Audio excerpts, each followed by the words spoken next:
செம்பு தண்ணி எடுத்துக்கங்க. அத தோசைக்கல்ல ஊத்தி அதுக்குன்னு வழக்கமா ஒரு விளக்கமாறு வச்சிருப்பீங்கல்ல? ஆமாங்க.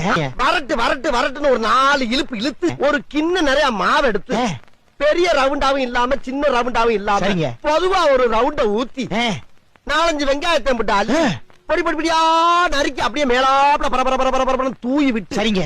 ஒரு நீளமான கேரட் எடுத்து அதையும் பொடி பொடியா நறுக்கி சரிங்க அப்படியே மேலாப்ல பரபர தூவி விட்டு 16 கரண்டி நெய் எடுத்து சரிங்க அதுல 6 கரண்டி நெய்ய உள் சைடு அப்படியே லேசா விளாவி விட்டு சரிங்க 10 கரண்டி நெய்ய தோசைக்கு வெளி சைடு அப்படியே மேலாப்ல விளாவி விட்டு சரிங்க இட்லி பொடி இருக்கு பாத்தீங்களா அத அப்படியே அள்ளி மலை சாரல் மாதிரி அதை மேலாப்ல பரபர அப்படியே பேய விட்டு சரிங்க பொத்துனாப்ல அப்படி ஒரு பருத்து இப்படி ஒரு பருத்து அப்படி பருத்தி விட்டு அப்படியே ரெட்டி கலர்ல முருக விட்டு அழகா மடிச்சு கம ஒரு ஊத்தப்பத்தை எடுத்துட்டு வாங்க. சரிங்க.